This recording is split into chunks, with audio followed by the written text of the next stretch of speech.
August 26ರಂದು Krishna ಜನ್ಮಾಷ್ಟಮಿಯನ್ನು ಆಚರಿಸುತ್ತೇವೆ. ಅಂದು ಎಲ್ಲರೂ ಕೃಷ್ಣನನ್ನು ದೇವರೆಂದು ಪೂಜಿಸಿ ಕೃಷ್ಣ ಹುಟ್ಟಿದನೆಂದು ಕೃಷ್ಣ ಜನ್ಮಾಷ್ಟಮಿಯನ್ನು ಆಚರಿಸುವ ಸಂಪ್ರದಾಯವಿದೆ. ಕೆಲವೊಂದು ಕಡೆ ಮಕ್ಕಳಿಗೆ ಕೃಷ್ಣ ಮತ್ತು ರಾಧೆಯ ಬಟ್ಟೆಯನ್ನು ಹಾಕಿ ಅದನ್ನು ಆಚರಿಸುವ ಸಂಪ್ರದಾಯ ಕೂಡ ಇದೆ. ಕೆಲವೊಂದು ಫೋಟೋಗಳಲ್ಲಿ ನಾವು ನೋಡಿದಾಗೆ ಕೃಷ್ಣ ನೀಲಿ ಬಣ್ಣದಲ್ಲಿ ಇರ್ತಾನೆ. ನೀಲಿ ಬಣ್ಣದಲ್ಲಿ ಯಾಕಿರ್ತಾನೆ, ಅದಕ್ಕೆ ಹಿಂದೆ ಇರೋ ಕಾರಣ ಏನು ಅಂತ ಈ ವಿಡಿಯೋದಲ್ಲಿ ತಿಳಿಸ್ಕೊಡ್ತೀನಿ. ಅದಕ್ಕೂ ಮುಂಚೆ ಯಾರು ನನ್ನ ಚಾನಲ್ನ ಸಬ್ಸ್ಕ್ರೈಬ್ ಮಾಡದೆ ನೋಡ್ತಾ ಇದ್ದಾರೆ ಅವರು ಸಬ್ಸ್ಕ್ರೈಬ್ ಮಾಡ್ಕೊಳ್ಳಿ. ಹಾಗೆ ಈ ವಿಡಿಯೋನ ಲೈಕ್ ಮಾಡಿ. ಓಂ ಶ್ರೀ ಕೃಷ್ಣಾಯ ನಮಃ ಅಂತ ಕಮೆಂಟ್ ಮುಖಾಂತರ ತಿಳಿಸಿ. ಬನ್ನಿ, ಏನಕ್ಕೆ ನೀಲಿ ಬಣ್ಣದಲ್ಲಿ ಇರ್ತಾನೆ ಅಂತ ಹೇಳ್ತೀನಿ. ದೇವರು ನೀಲಿ ಬಣ್ಣದ ಬಗ್ಗೆ ಹೆಚ್ಚು ಒಲವು ಹೊಂದಿದ್ದಾರೆ ಅಂತ ಹೇಳಲಾಗುತ್ತೆ. ಇನ್ನು ನೀಲಿ ಪ್ರತಿಯೊಂದು ವಸ್ತುವನ್ನು ಸುತ್ತುವರೆದಿರುತ್ತೆ. ಶಕ್ತಿಯ ಕ್ಷೇತ್ರ ಅಂತ ಹೇಳ್ತಾರೆ. ಕೃಷ್ಣನಿಗೆ ನೀಲಿ ಚರ್ಮ ಇರೋದ್ರಿಂದ ಅವನ ಭೌತಿಕ ದೇಹದ ಬಣ್ಣವಲ್ಲ, ಬದಲಿಗೆ ಅವನ ಶಾಶ್ವತ ಆಧ್ಯಾತ್ಮಿಕ ದೇಹದ ಬಣ್ಣ ಅಂತ ಕೂಡ ಹೇಳ್ತಾರೆ. ಇನ್ನು ಭಗವದ್ಗೀತೆಯ ಪ್ರಕಾರ ಶುದ್ಧ ಭಕ್ತರು ಮಾತ್ರ ಕೃಷ್ಣನ ಆನಂದಮಯ ರೂಪವನ್ನು ನೋಡಬಹುದು. ಅದು ನೀಲಿ ಬಣ್ಣದ್ದಾಗಿರುತ್ತೆ ಅಂತ ಹೇಳ್ತಾರೆ. ಇನ್ನು ಕೃಷ್ಣನು ನೀಲಿ ದೇಹವನ್ನು ಅಂದರೆ ಅವನ ಚರ್ಮದ ಬಣ್ಣ ನೀಲಿ ಅಂದರೆ ನೀಲಿ ಅಂತ ಅರ್ಥ ಅಲ್ಲ. ಅವನು ಕಪ್ಪು ಚರ್ಮದವನಾಗಿದ್ದರೂ ಆದರೆ ಅವನ ಶಕ್ತಿಯು ನೀಲಿ ಬಣ್ಣದಿಂದ ಕೂಡಿರುತ್ತೆ. ಹಾಗಾಗಿ ಅವನು ನೀಲಿ ಬಣ್ಣ ಇದೆ ಅಂತ ಹೇಳುವಂಥ ಇದೆ. ಇದಕ್ಕೆ ಇರುವಂಥ ಕಥೆಯೊಂದು ಹೇಳ್ತೀನಿ ಕೇಳಿ. ಕೃಷ್ಣನ ದುಷ್ಟ ಮಾವ ಕಂಸ ಇರ್ತಾನಲ್ಲ, ಅವನು ಕೃಷ್ಣನನ್ನು ಕೊಲ್ಲೋಕ್ಕೆ ರಾಕ್ಷಸಿ ಪೂತನನ್ನು ಕಳಿಸ್ತಾನೆ.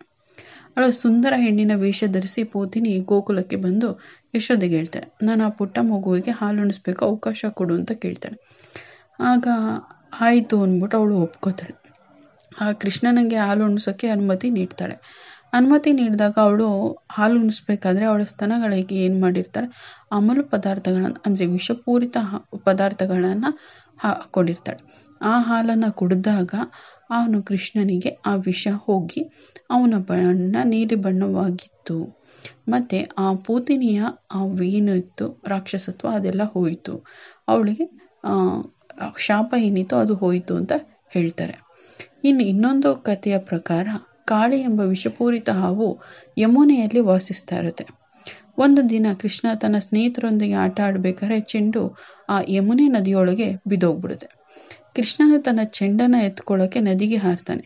ಅಲ್ಲಿ ವಿಷಕಾರಿ ಕಾಳಿಯೊಂದಿಗೆ ಹೋರಾಟ ಮಾಡಿ ನದಿಯ ಕೆಳಭಾಗದಲ್ಲಿ ಕಾಳಿಯನ್ನು ಶ್ರೀಕೃಷ್ಣನ ದೇಹವನ್ನು ಸುತ್ತಕೊಳ್ಳುತ್ತೆ.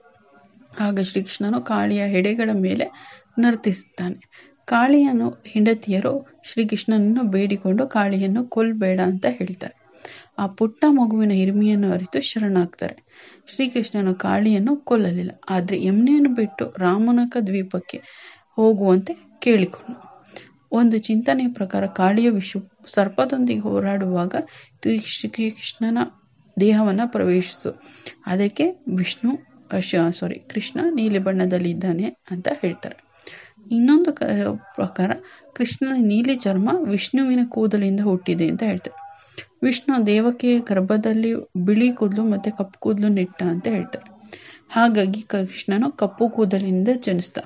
ಹೀಗಾಗಿ ಆತನು ನೀಲಿ ಮೈ ಬಣ್ಣವನ್ನು ಕೂಡ ಹೊಂದಿದ್ದಾನೆ ಅಂತ ಹೇಳ್ತಾರೆ. ಇದಿಷ್ಟು ಕೃಷ್ಣ ನೀಲಿ ಬಣ್ಣದಲ್ಲಿ ಯಾಕಿರ್ತಾನೆ ಅಂತ ಹೇಳಿರೋ ವಿಡಿಯೋ. ಈ ವಿಡಿಯೋ ಇಷ್ಟ ಆಗಿದೆ ಅಂತ ಭಾವಿಸ್ತೀನಿ. ಇಷ್ಟ ಆಗಿದ್ರೆ ಲೈಕ್ ಮಾಡಿ. ಹಾಗೆ ನನ್ನ ಚಾನಲ್ ಇನ್ನೂ ಯಾರು ಸಬ್ಸ್ಕ್ರೈಬ್ ಮಾಡದೆ ನೋಡ್ತಾ ಇದ್ದಾರೆ ಅವರು ಸಬ್ಸ್ಕ್ರೈಬ್ ಮಾಡ್ಕೊಳ್ಳಿ. ಹಾಗೆ ಓಂ ಕೃಷ್ಣಾಯ ನಮಃ ಅಂತ ಕಮೆಂಟ್ ಮಾಡಿ. ಕೇಳಿದ್ದಕ್ಕಾಗಿ ಧನ್ಯವಾದಗಳು. ಮುಂದಿನ ವಿಡಿಯೋದಲ್ಲಿ ಸಿಗೋಣ.